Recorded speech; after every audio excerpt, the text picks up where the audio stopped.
should challenge her.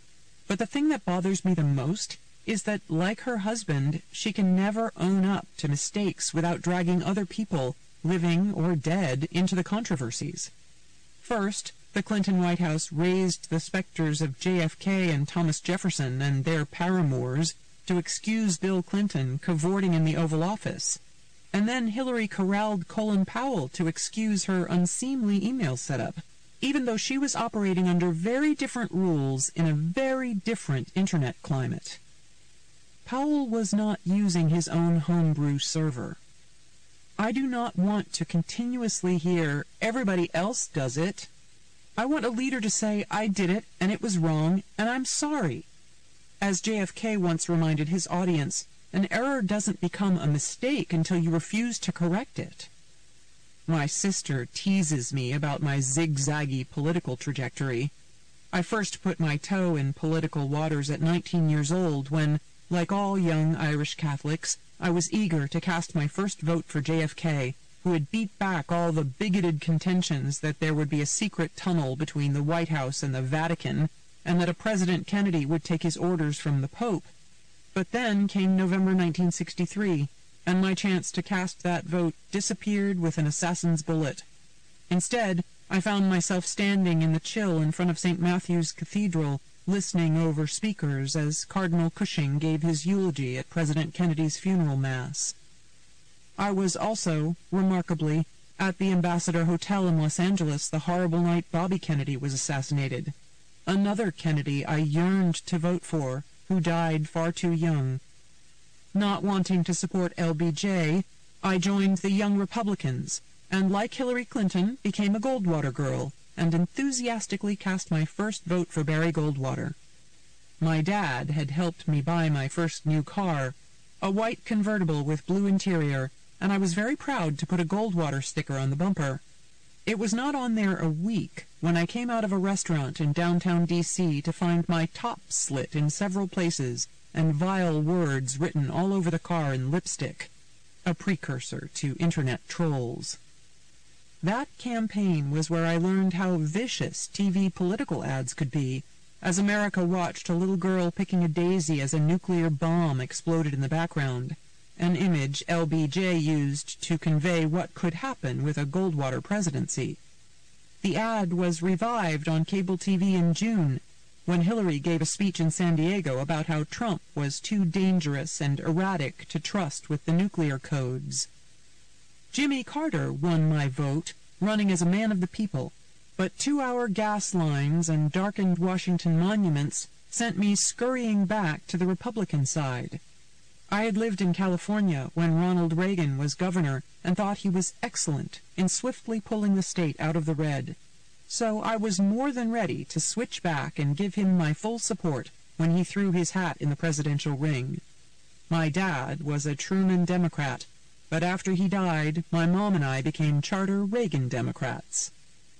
I met George W. Bush when he was governor of Texas, and he quickly became my choice for president. He had that JFK crackle. I worked for him on a West Virginia phone bank and volunteered at the Republican convention in Philadelphia.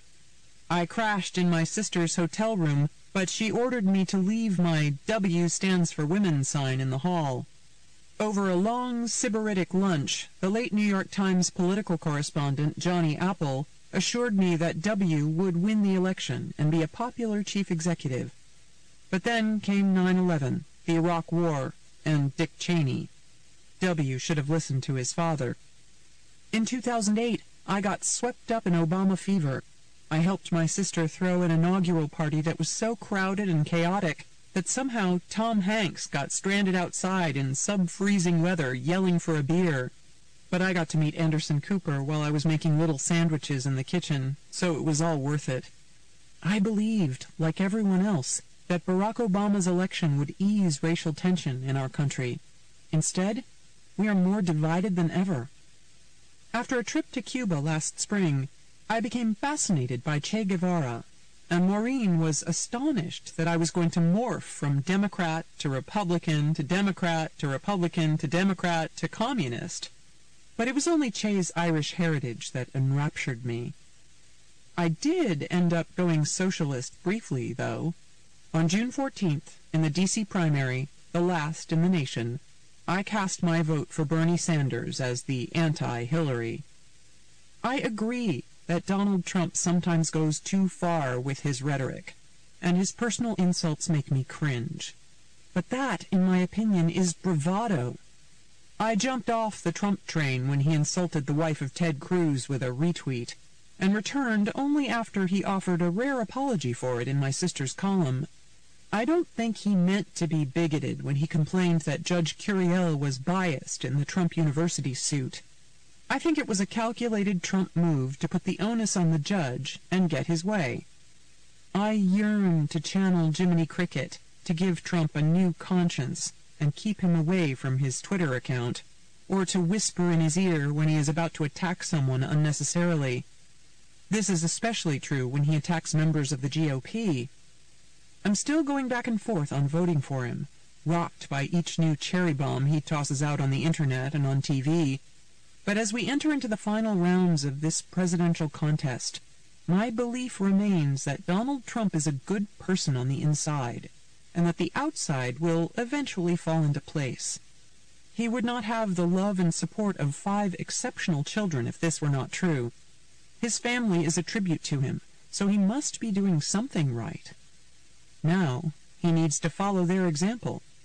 It's a conundrum for me. Hundreds of thousands of men and women have fought and died to give me the right to vote, and I will not throw that privilege away. I will follow my gut when the moment comes. As of today, I am tuning out the clueless talking heads, refusing to debate politics with righteous friends, and hoping that Jiminy Cricket does his job. Chapter 8. Unconventional Conventions. July 2nd, 2016. In Paris with Boris, Donald, and lemon tarts. I did something in Paris last Saturday night that I've never done before. I went to a restaurant, alone, for dinner. I know it's lame that I've always been afraid to go out to public places at night on my own. I tried to get beyond this phobia by going to the movies by myself one Saturday night in Washington many years ago after a breakup. But when the lights came up, my ex was sitting in front of me with a pretty date. That cured me of the desire to venture forth solo for another couple of decades. But I was in France for work for the week, and stopped in Paris on the way home. I spent Friday night eating the minibar, salt and vinegar potato chips, popcorn, nuts, chocolate, and white wine. But by the second night, it seemed too sad to be cooped up in a dark room in the City of Light. So I worked up my nerve and made it as far as the hotel dining room. I was staying on the left bank at l'Hôtel, where a depressed Oscar Wilde came to live in 1898, subsidized by the French government after his release from Reading jail. He died there at 46, in a room off the lobby that is now a petite mirrored bar with glossies of famous drop-ins like Mick Jagger and Johnny Depp, and a cocktail called Born to be Wild, made with Bacardi, basil, honey, lime juice, and Tabasco. Legend has it that Wilde's last words were, "My wallpaper and I are fighting a duel to the death. One or the other of us has to go."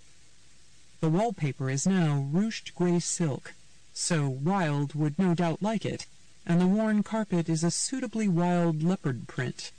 I walked past the bar to the restaurant, and trepidatiously asked for a table for one. The response was not comforting. "Madame," the young sommelier said, gently pulling me aside, "this is a gastronomic restaurant." I wasn't sure what I was supposed to infer. "Do you mean prefix?" I asked. He shook his head, grabbed a menu, and pointed to the prices, which were in the range of a nice Washington restaurant, and gave me a dubious look. Was it something I wore?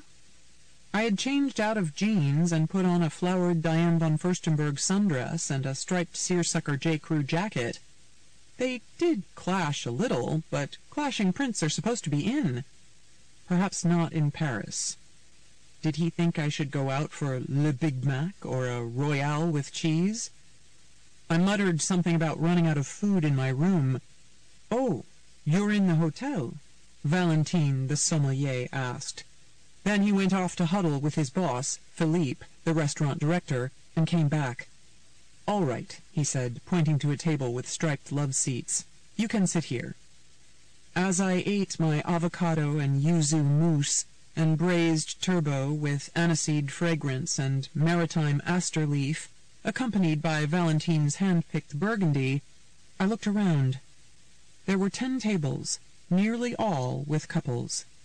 Maybe Saturday night in Paris was not the best time for bravado. When I got my Italian lemon meringue, a work of art shaped like sun-drenched teardrops, Philippe kindly explained, "You can eat the gold leaf on top." "I know," I told him. "I used to watch Martha Stewart's show." He gave me a blank look. I was armed with a bunch of newspapers, so I could pretend to study up on the Brexit vote convulsing Europe. Oscar Wilde's bon mot perfectly sums up the continental divorce. Each man kills the thing he loves. What better to do when you're alone than contemplate why England wants to be alone? The sexy couple next to me was too busy smooching over red wine for me to inquire about the French attitude toward British solitude. Parisians I had talked to were universally disgusted with David Cameron for holding the vote, with the British for Brexiting, and, always unsolicited, with Americans over l'affaire Trump. "C'est impossible," they lectured. Fou! I pondered the parallels between the world's 2 most infamous blondes, Donald Trump and Boris Johnson. They are prolific authors born in New York City to parents of considerable means and known around the planet by their first names. And there's the odd fact that John Oliver called Johnson an orangutan, and Bill Maher suggested Trump came from one. Boris, a Shakespeare aficionado who went to Oxford, is more erudite, witty, and disheveled than the Donald. But as the Times' Sarah Lyall wrote, Johnson has a sometimes buffoonish cocktail of charm, bluster, and obfuscation, and so does Trump. Johnson is obsessed with his own brand and mocks with a rapier. So does Trump. Johnson had an extramarital affair that became notorious in the tabloids. So did Trump. Johnson lies with ease and cavorts in farce. So does Trump.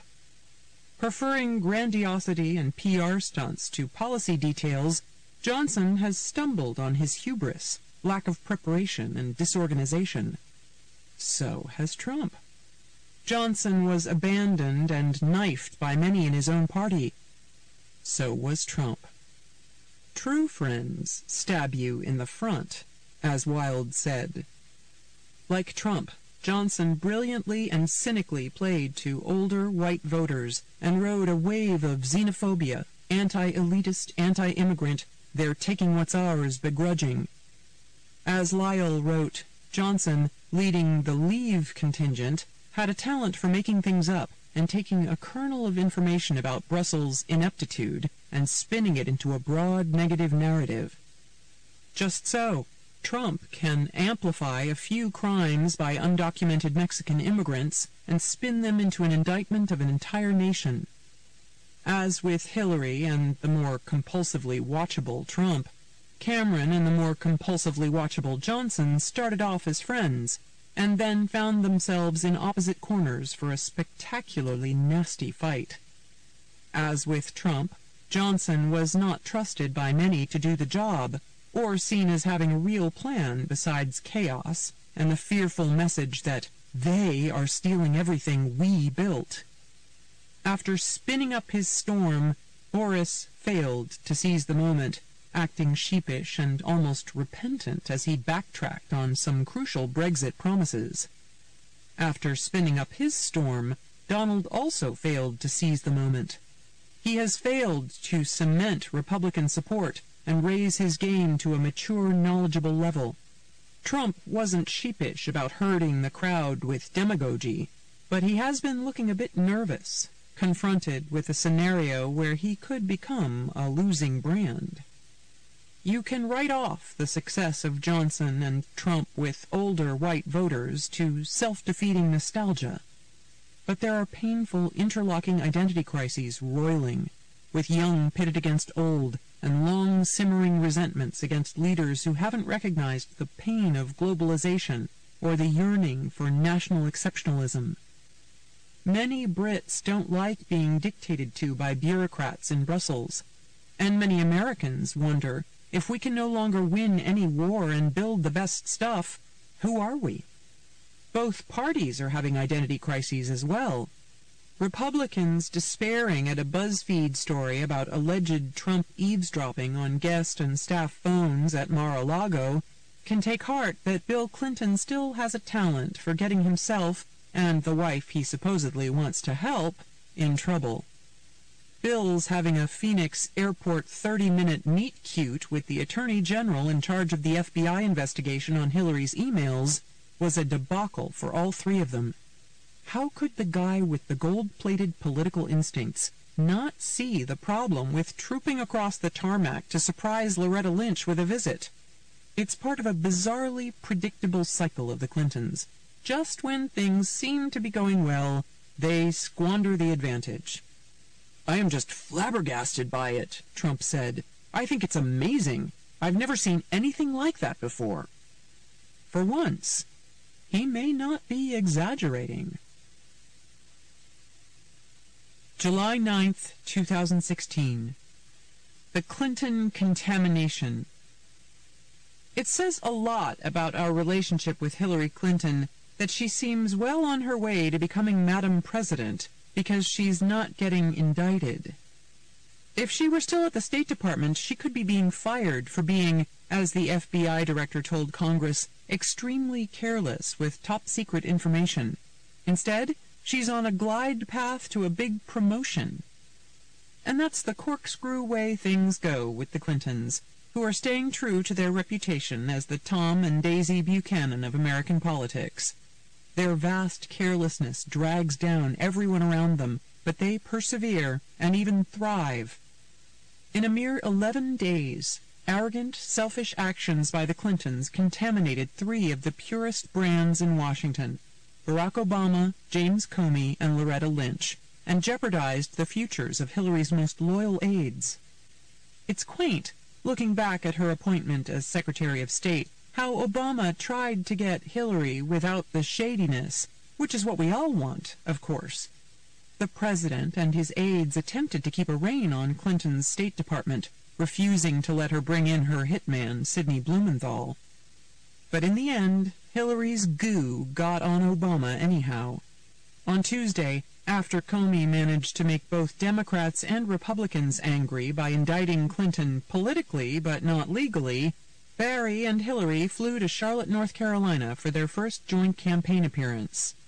Obama was left in the awkward position of vouching for Hillary's steady judgment to run an angry, violent, jittery nation on the very day that his FBI director lambasted her errant judgment on circumventing the State Department email system, making it clear that she had been lying to the American public for the last 16 months. Comey, who was then yanked up to Capitol Hill for a hearing on Thursday, revealed that instead of no emails with classified information, as Hillary had insisted, there were 110 of those turned over to the State Department. Instead of Clinton's assurances that the server in the basement in Chappaqua had never been breached, Comey said it was possible that hostile actors had hacked Clinton's email account. Among the emails not given to State, he said at least 3 contained classified information. Hillary had already compromised the president, who feels he needs her to cement his legacy. Obama angered FBI agents when he was interviewed on CBS's 60 Minutes last fall and undermined the Bureau's investigation by exonerating Hillary before the FBI was done with its work, saying preemptively, "This is not a situation in which America's national security was endangered." Hillary willfully put herself above the rules, again, and a president, campaign, and party are all left twisting themselves into pretzels defending her. Obama aimed to have no shadows, but the Clintons operate in the shadows. After Bill Clinton crossed the tarmac in Phoenix to have a long chat with Lynch, the The Attorney General confessed that the ill-advised meeting had cast a shadow over her department's investigation into his wife, and that she would feel constrained to follow the recommendation of the FBI. "I certainly wouldn't do it again," Lynch said, admitting it hit her painfully that she had made a mistake dancing with the Arkansas devil in the pale moonlight. The meeting seemed even more suspect a week later, when the Times reported that Hillary might let Lynch stay on in a new Clinton administration. The fallout from the email scandal has clouded the futures of longtime Hillary aides Cheryl Mills, Huma Abedin, and Jake Sullivan, who were also deemed extremely careless by Comey for their handling of classified information. The Times reported that they could face tough questions as they seek security clearances for diplomatic or national security posts, not to mention remiss in not pushing back on Clinton about the private server. You've got a situation here where the woman who would be in charge of setting national security policy as president has been deemed by the FBI unsuitable to safeguard and handle classified information. Bill Savarino, a Washington lawyer specializing in security clearances, told the Times. So many lawyers in this column, so little law. President Obama is not upset about being pulled into the Clinton undertowed, to use an old John Irving expression. He thinks Washington is so broken that the next president will need a specific skill set to function, and he thinks Hillary has that. But what should disturb Obama, who bypassed his own vice president to lay out the red carpet for Hillary, is that the email transgression is not a one-off. It's part of a long pattern of ethical slipping and sliding, obsessive secrecy and paranoia and collateral damage. Comey's verdict that Hillary was negligent was met with sighs rather than shock. We know who Hillary and Bill are now. We've been held hostage to their predilections and braided intrigues for a long time. On the Hill, Comey refused to confirm or deny that he's investigating the Clinton Foundation, with its unseemly tangle of donors and people doing business with state. We're resigned to the Clintons focusing on their viability and disregarding the consequences of their heedless actions on others. They're always offering a Faustian deal. This year's election bargain? Put up with our iniquities, or get Trump's short fingers on the nuclear button. The Clintons work hard, but don't play by the rules. Imagine them in the White House, with the benefit of low expectations. This has been a Hachette audio production of The Year of Voting Dangerously, written by Maureen Dowd, read by Elizabeth Rogers, produced by Cheryl Smith, directed by Jared O'Connell, recorded by John Muller and Ryan Lissy. Post-production by Beat Street Productions. The Year of Voting Dangerously is also available in print and digital formats from 12, a division of Hachette Book Group. For more Hachette audio productions, visit us at hachetteaudio.com. Thank you for listening. Text copyright 2016 by Maureen Dowd. Audio production copyright 2016 Hachette Audio. All rights reserved. Hachette Book Group supports the right to free expression and the value of copyright. The purpose of copyright is to encourage writers and artists to produce the creative works that enrich our culture. The duplicating, uploading, and distribution of this audiobook without permission is a theft of the author's intellectual property. If you would like permission to use material from the audiobook, other than for review purposes, please contact permissions@hbgusa.com. Thank you for your support of the author's rights.